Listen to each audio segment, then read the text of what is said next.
Good afternoon and most welcome to Heidegger 883. Today we will talk about a most interesting book by Susie Vrobel. It's called Fractal Time. We almost touched the subject of time several times here before, but Susie Vrobel's book is incredibly interesting, both from a scientific perspective but also a philosophical perspective. She mentions different philosophical directions where time has been mentioned. For instance, Husserl's idea of time, Bergson, but also time later on in postmodernism.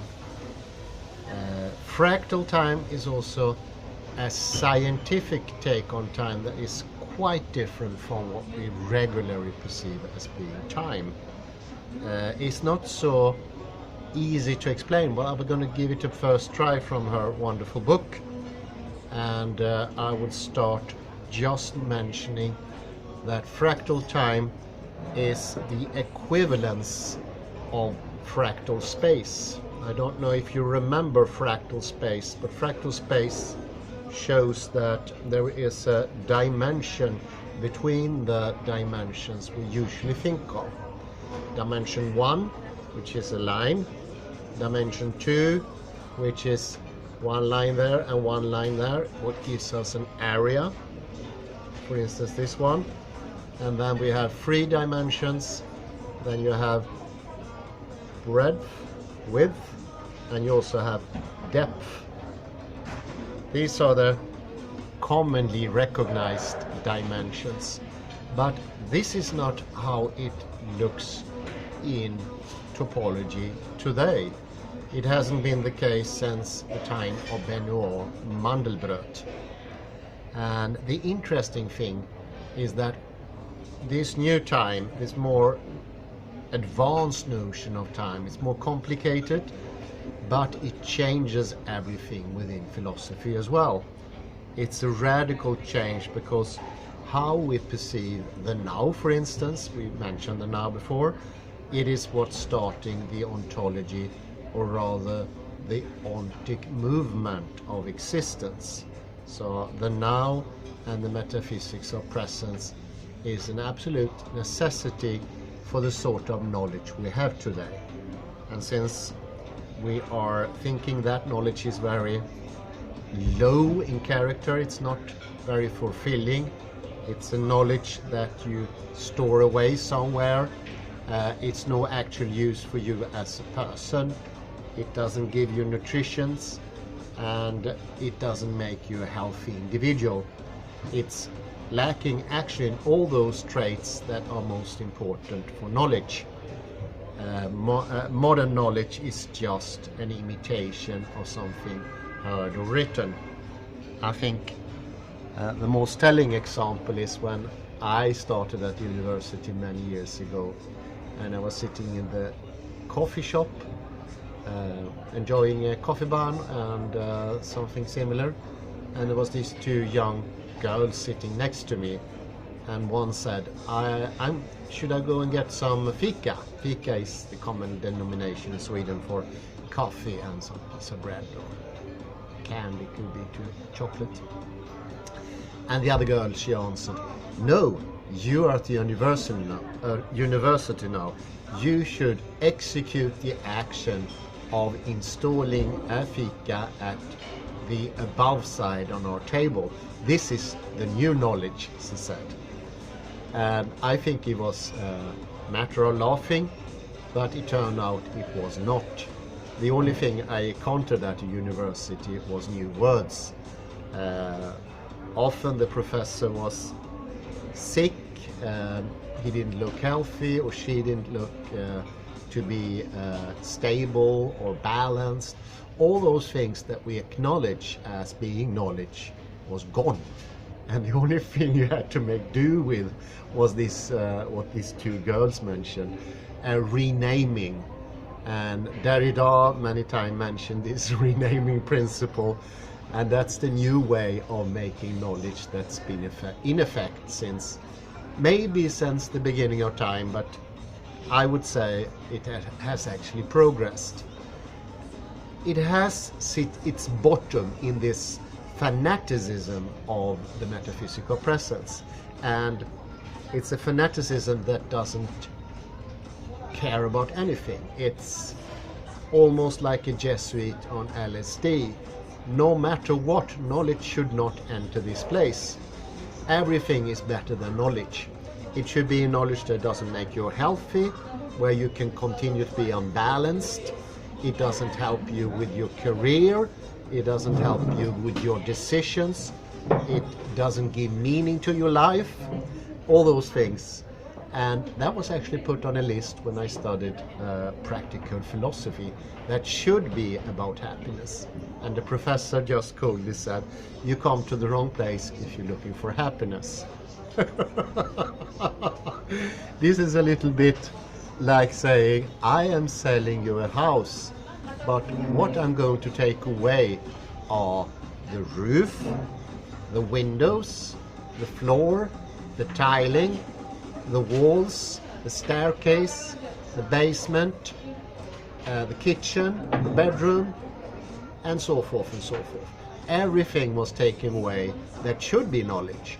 And in the end, you stranded with a knowledge that didn't give you any nutrition.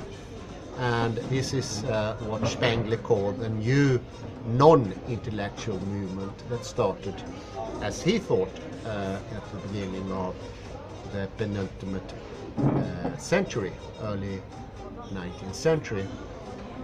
It might have started earlier, but one of those things that keep the fanaticism going is actually time. The other one we've been talking about a lot. We've been mentioning space all the time and saying space is different. We mentioned topology. We've been into the area of case theory. Quantum mechanics was a big thing. I especially remember that nice article by Allan Emreen about the New Jerusalem, where he mentioned the 4 dimensions and how the New Jerusalem could be exactly how it was shown in the Bible. And all those things were mostly about space. So I would say when we're taking up the two brethren's space and time, it has been mostly space actually, maybe 90-95%. The reason for that, I have to be honest and admit, is that time has baffled me too much. It's just been too complicated or hard to get under. And for my personal thing, I don't know about you, Henry, or Kalle, or somebody else is looking at it, Jan. For my personal reason, it has been the fixation with the now. It's very hard to get rid of because it's so persistent. Actually, in the book from Susie Vrobel, she handles this. Why the now is so persistent in experience. She's not a deconstructive philosopher, she's a scientist, but she made me understand why I was so fixated with this, and how this of course leads to the later fanaticism, where we get rid of everything that is not presence, everything that's absence you go, and it's always tainted, bad, secondhand, not original, and so forth and so forth. It's always this lesser thing, and by making it the lesser thing, of course, it creates a dependency, and the thing that we want to praise becomes the down-putted part. So let me dwell a little bit into what is time nowadays. What is fractal time? Well, in the same way as dimensions 1, 2, 3 seem to have somewhere in between where reality subsides. I think I mentioned sometime that, for instance, nature has a meridian dimension of 1.6, and modern cityscapes usually have a lower number, 1.4, 1.3, and that has actually, oddly enough, an effect on our mental health and physical health. And Florence, for instance, has a dimension, a fractal dimension that's very close to nature. I think it was 1.69, somewhere in that vicinity. The city of Florence. City of Florence, yes. So it's a very healthy place to be staying in, because this fractality affects us. Nature one can understand, because our original habitat, of course, was nature. And I feel myself, once I'm in nature, I feel more contented, more balanced, and at ease. That is a very interesting connection.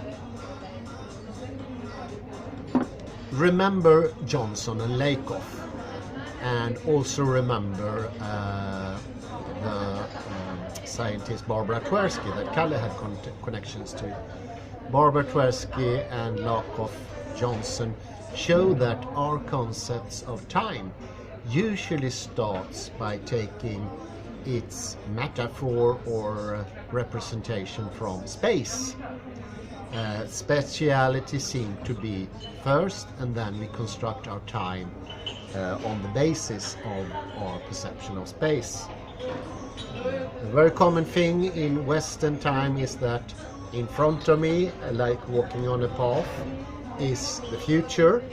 Those are places I still haven't seen, like what's around the corner, if there is a little lake or a mountain or a nice man, it could be anything. Whereas the past is my behind, what is behind me on the path. Those are the things I already passed, and therefore I have knowledge of them. So you see here how time gets constructed from space. And of course this space that we use these days to make our time is the 3 dimensions. There's no dimensions in between, and fractality doesn't hold. So we usually think about that time as being a flat surface. And not unusual, time is also just one-dimensional, like a flat line going from the past into the future, at least in Western society. For instance, in China, it is much more complicated with up and down, taking positions in every instant of now. When we use fractality as the foundation of space instead of the Cartesian free coordinates, it becomes completely different. One thing I can say directly is that in one moment everything about past and everything about future is stored, lacking any other name, because fractality doesn't allow for a complete separation. Remember the coastline of Norway, or why not the leaves of the fern, the ormunke, the örnbräken we met upon in Sköllersta, behind my back at that time. It is iterating itself. Iterating itself means it's repeating itself on different levels. And time also shows itself in a now. And now I do this, I put it in citation marks. This now is more like a cone, and you can be on different levels of that cone. No matter where you are, you yourself will identify this now as your now, but it is quite different dependent where in the cone you are situated. The higher up you are, the more you will encompass of future and past, because they leave their trace, fractal trace, inside the now.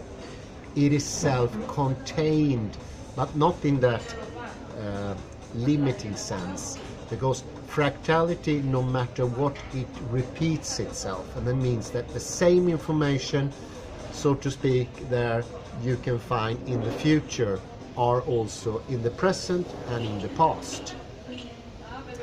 So instead of having this one line of time going from the past, should I maybe back off a bit? Going from the past into the future, we have more of this cone, and the higher up you are in the cone, the more of future and past will have left its trace in the now, or rather it's interacting with the now.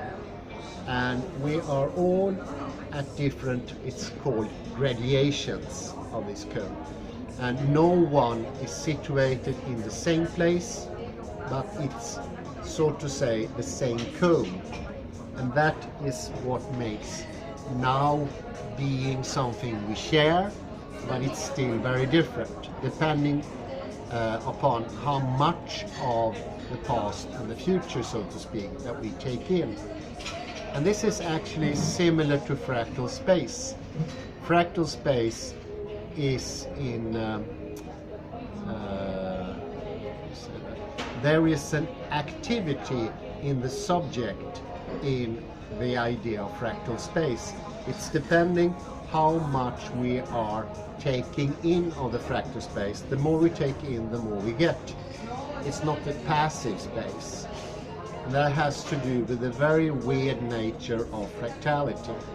It's not only repeating itself, it is interacting.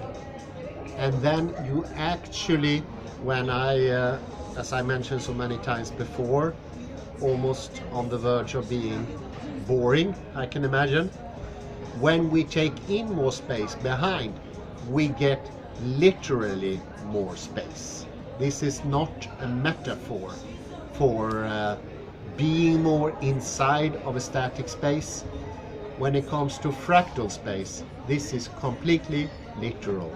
It is not a matter of talking, it's not a hyperbole or something similar. It's not a trope. I think that's the best wording. It is completely literal. Fractal space is interactive, and it has to do with its very real, repetitive nature, and you are part of that repetition. We as onlooker are part of the iteration. There cannot be an independent observer in fractality. Well, you hear here that fractal dimensions are very close to things we mentioned in quantum mechanics, in chaos theory, which is a very good example here too. Fractality is very close to chaos theory. It is almost born at the same time in history, and some of the chaos theoreticians, like Benoit Mandelbrot, he was engaged both in chaos theory and fractal dimensions. So there is some sort of connections there. This is also very similar to this constant we mentioned some time ago. It was discovered by a young doctorate doing his doctoral thesis. I think it was at MIT, and it was called Feigenbaum's constant. Do you remember that one? Well, otherwise you can look it up. Feigenbaum's constant was discovered by Feigenbaum when he was looking into his calculator, and he noticed that when he did calculations of a wide difference of things within his own area of geometry, but also when he was adding bills to his household, it ended in the same decimals. And he discovered, even within abstract areas, as we call mathematics, there is this iteration going on. So the same constant can be used on different levels, but in completely different subjects. And I think he had a very nice line there. He said, this shows this common idea of there being different subjects. It's something that modern intellectualism really want to keep up.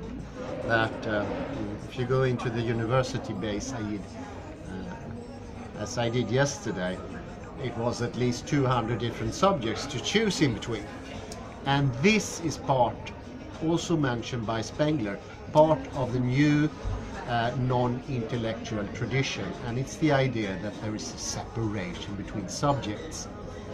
It's a construct of the late 19th century, and it has developed more and more, and it gives this sense of knowledge being very far away and had nothing to do with ourselves. It doesn't have any of the 10 traits that I mentioned before knowledge should have. Actually, that knowledge is just a note somewhere in the marginal. But it's very similar with these different subjects. Now there are 200, and the myth that the metaphysics of presence wants to uphold is that there are radical differences between the subjects. That is complementary, contrary to mathematics and the findings in science. That is simply not the case. It would have been an impossibility that the world would be constructed in some way completely separated. It doesn't work. Actually, the more we separate, the lesser we get. The more we think in terms of different subjects, different divisions, the more we shut out space. Well, I was supposed to talk about time. Well, it is an introduction to Fractal Time, and I'll be very happy to get back to that. Maybe I should do a lecture on my own in the weekend that comes, if I get some time. But also introductory for myself, because, well, I was honest, time has been a very tough nut for me to crack. But a very helping hand was this cone, because then all of a sudden I realized no matter how much I expand this cone, it still would be sort of a now. But those different gradients of now will be actually quite different.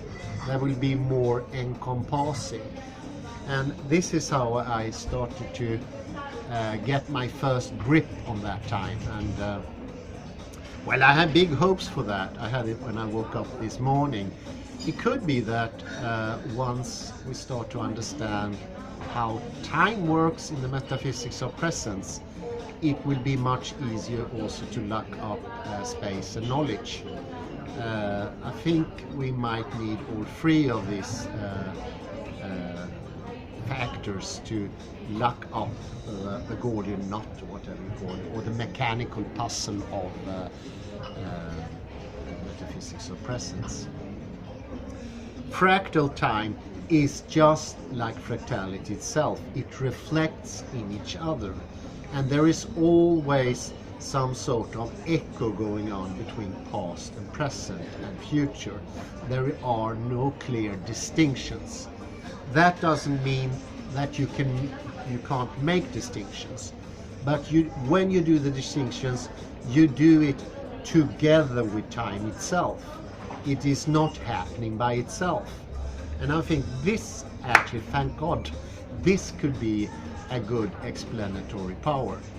In the same way as space in a fractal level is something you participate in, this fractal time is something you participate in. Whereas this line is something you just observe. You are being on the theater and you're seeing the theater going on the stage. Previously we used this to show space. That space just happens, objects are turning up, you have nothing to do with, because you're just sitting in the auditorium having a look at the theater. Time in fractality is just the same. It is a participatory time. You get into time, you are active in time. And of course that is a reason why Hopi language has, either you can say they don't have a word for now, or they have 200,000 words for now, because it's sort of inbuilt in their verbal suffixes and prefixes. But it's a much more living time, and you have so much more options than just talk about past and present and future. You have millions of options, and that's a freer time movement. And in this freer time movement, two moments can happen at the same time without there being a problem. We in the West, we have great difficulty when it comes to simultaneity. We only allow one thing to happen at a time. And that is because we usually use this linear time. And in the linear time, not a single movement can be on top of another one. Remember Zenon's paradox. The whole problem is coming from his gestalt that time is separated movements that doesn't have any connection at all. And each moment you can divide in two. And that could be divided too. And this is how the paradox of the hare and the tortoise turns up. That won't work in fractal time. It is not, moments are no longer separated. They are always in each other. And time do not develop from one side to another. Instead, it's much more complex. And it's easiest to explain. Take the fractality of the coast of Norway and put that in time, and all of a sudden you realize, oh my God, time is not that easy as I used to think. And it's this exaggerated, almost childlike variety of time that we got since Descartes, Newton, and I would say even James Locke is in on that. He was also propounding the same simplification of time that is almost like a joke. It doesn't leave much option for how time could work, and most important, it doesn't involve us as human beings or the subject or the Dasein. And there is another big difference when she goes into Husserl. Let's see if I can.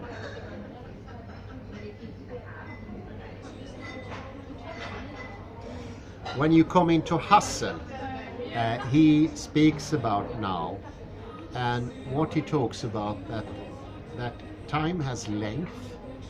That seems ordinary, like length in time could be something taken by the three-dimensional, turn into one-dimensional line, but time also has depth. And the third feature, density, is something we don't even use in Western language, but we already know about it. Different moments has different densities, and density is almost like thickness. For instance, this pot is thicker than the flowers, and the air is even thinner. The coffee I have in this one is less dense than the tiling I have around me. So that's a feature that is excluded in the, so to speak, normal sense of time. And this also shows how when two moments are simultaneously, that is a great clue to how could it be that the cat is both dead and alive. Because in our usual perception, those are two different moments. Being dead and being alive is something that happens in the life of all cats, bar none. All cats are alive and all cats are dead in this linear time. Think about time as a cone. Now the two moments are actually coexisting at the very same time, in the same now. And this is called nesting of time. That one moment is on top of another one. And this is working like this.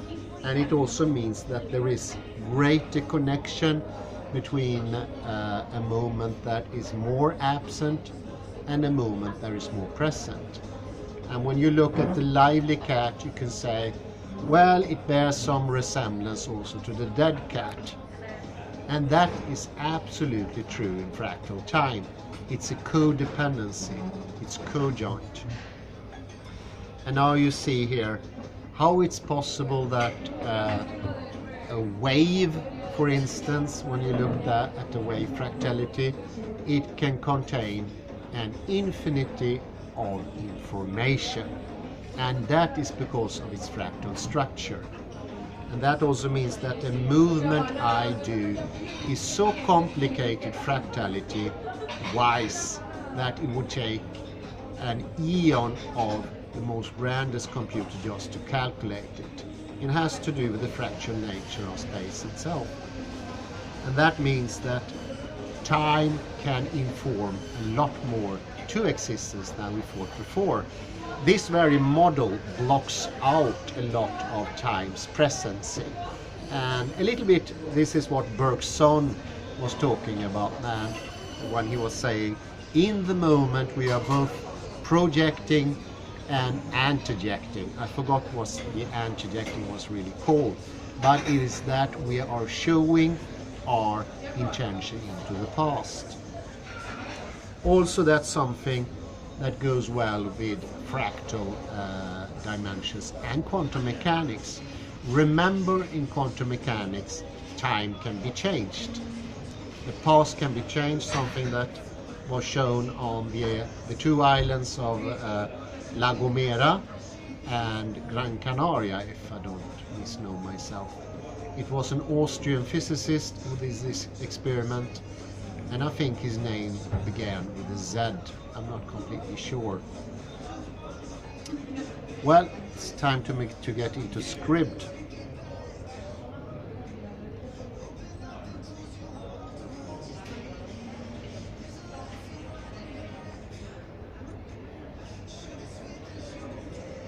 Husserl actually made a very good try of coming very close to this fractal time, and he did it early in the 20th century.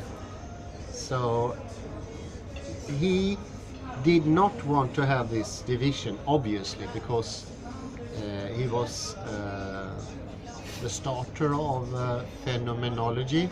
So he didn't want to have this division between subjective time, the time that I experience, and an objective time that goes around me.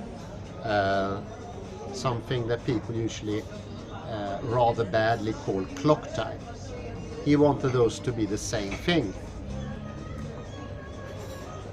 So instead of talking about the linear time, he started with the modal time order of the A series.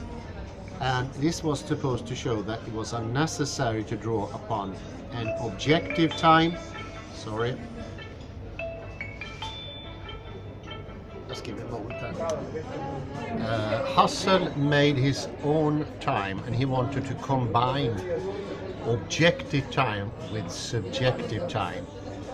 And before you understand that those times actually can be combined, I think you will always have the distinction between subjective and objective time. How could I explain this? It wouldn't make much sense to say that the time I feel, so to speak, is the subjective, non-communal, non-general time. And this division is so firmly established in our thinking, so it's very hard to get away.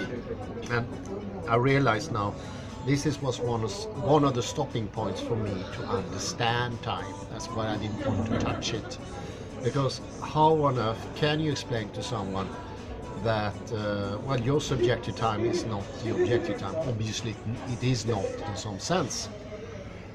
Husserl was the first one who tried to sort of clear the way, and he started instead, he was a mathematician himself, and he established new terms. He called it retention, consciousness of the present, and protension. And what he did by doing that, he was establishing only two sides of time, protension and retention.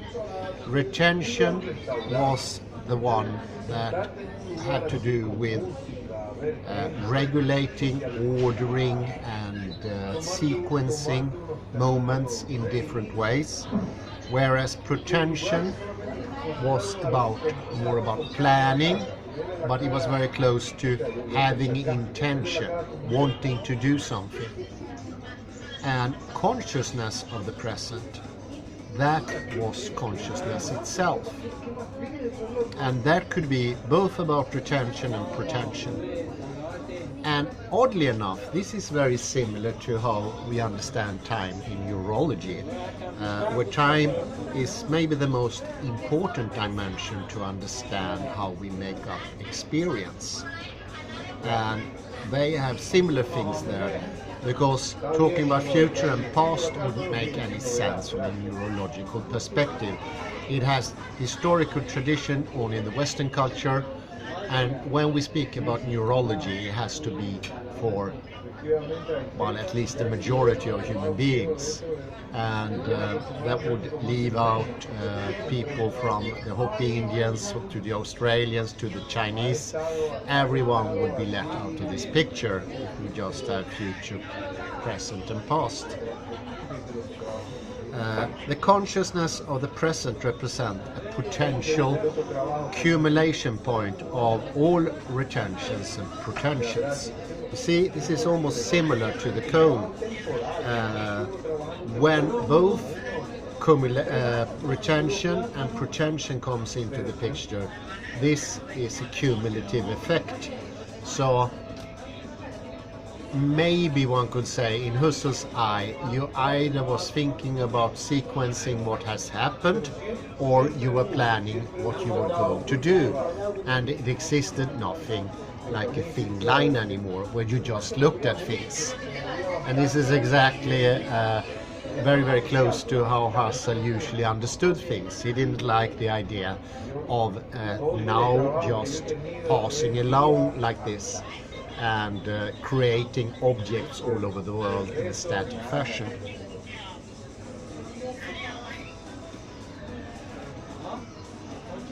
And in this cumulative position, it's very close to a strange attractor. The consciousness of the present represents. So it takes what retention and pretension is, reinterpret it according to a fixed point, and reflect on it. So that reflecting principle is what is consciousness, but it is also what he calls consciousness of the present. So in the model of Husserl, there is no longer an ontic present, an existing present, but the present in his eyes is the consciousness of retention and pretension combined and then reflected upon. And that is very, very different from the line, because the line has both a little portion of consciousness, a little portion of outside world, and then it also has a definite position in the timeline. And this is what makes it possible to have a subjective line and an objective time. That problem is gone here. We don't have to have that division anymore, because the consciousness of the present is in a way dissimilar in all people, but also similar because it is about consciousness itself. Consciousness as it is a type of present. I really like this one. I have looked at it before, but now it grows on me. Husserl also shows the necessity of assuming concepts such as retention and pretension in order to understand our skill to recognize not only a series of isolated notes, but a tune. He defines notes as so-called time objects, Zeitobjekte, which are themselves extended. Here is a cite from Husserl himself.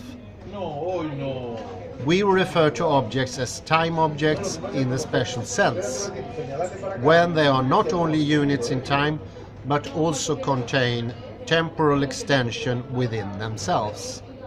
When a musical note sounds, my objectivizing apprehension may turn this musical note, which lasts and sounds into an object.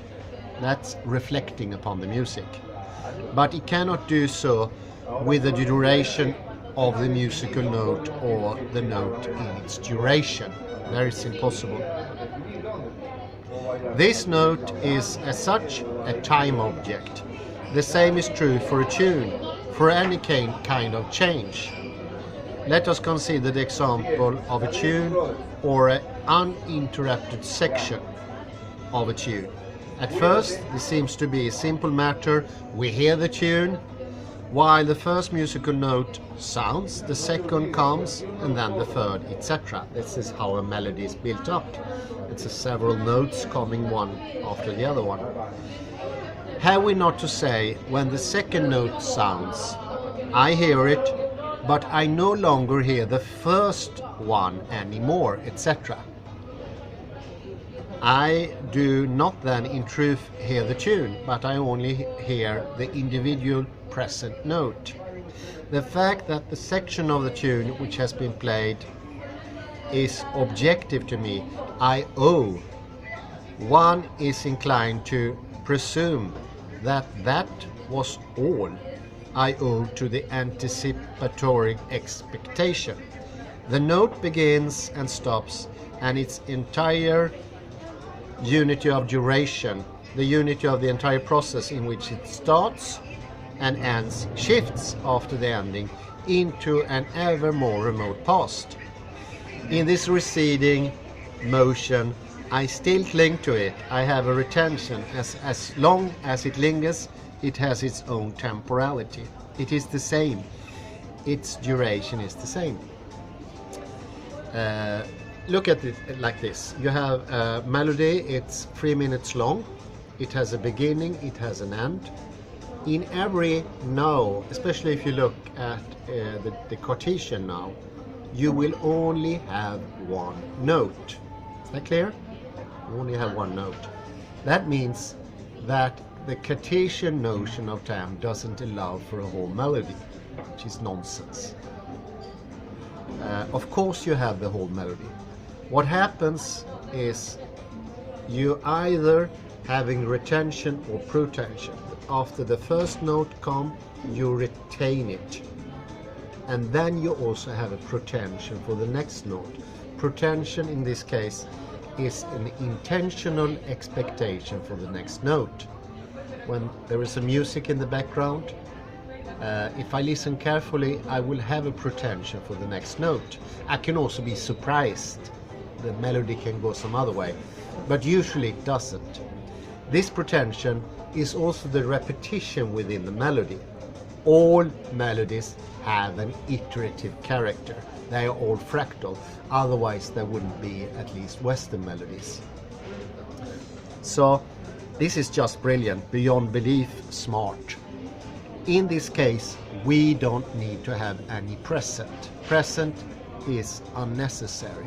Presence in this case is just the consciousness of the whole retention, and that is the melody so far as I heard it. I know I heard maybe 2 minutes of this melody.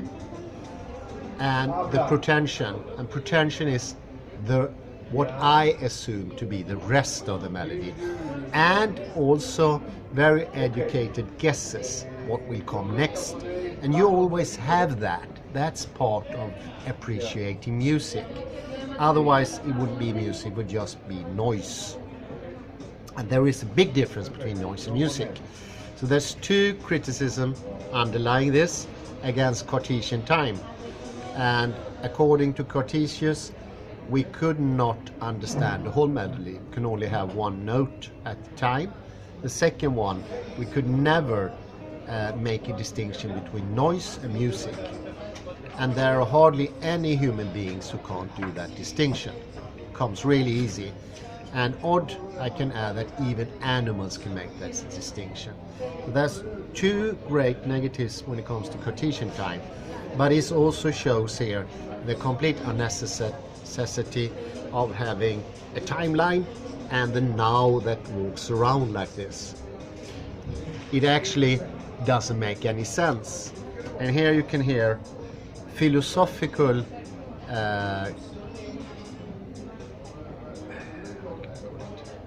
explanations. What is the problem with Zenon's thinking? What was Zenon's mistake? This could also be renamed Zenon's mistake. What did he do wrong? Well, he had the idea of time being a singular point on a linear one-dimensional scale. It doesn't work in reality. And actually human beings don't think about time that way. But when you ask them, they will say, this is how time works for me. And now it's easier to see the problem, because if you have that gestalt, you will block out your own time. You will actually put a leg in front of your own leg, and you might fall, because this doesn't help the understanding of time. It blurs the understanding and blocks it. And I guess you also see the connection here between this linear time and how it creates this stable and fossilized reality. Because this moving timeline and this now that is stepping one step and having no connection to the absent past and no connection whatsoever to the future, which is I would say that's a third criticism, more or less coming from Husserl. A three big criticism against Zenon. Then you could have no contact to time whatsoever, and that would also mean that world is needed. Otherwise, you won't have the melody of the world. The melody, the world wouldn't make any sense, because in every instance, I would only see the specific point of this maceta, como se llama pot, and then I would only see that part of, then I would only see that part, and then I would only see that part. It doesn't make for a whole reality. My reality is all over the place. It's seamless in the sense it doesn't have deviation spots or divisions, just in contrast with Cartesian time. So, well, this is so great.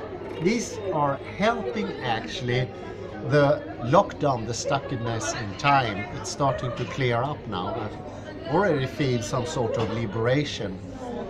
Why, thank you very much for that article, Susie Vrobel. I think there will be time enough to get back to this, speaking about time.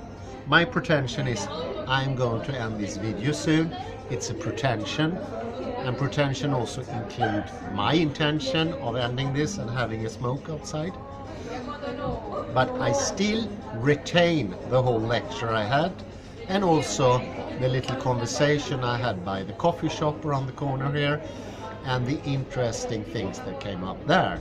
And they are all at the same time going on, like a melody.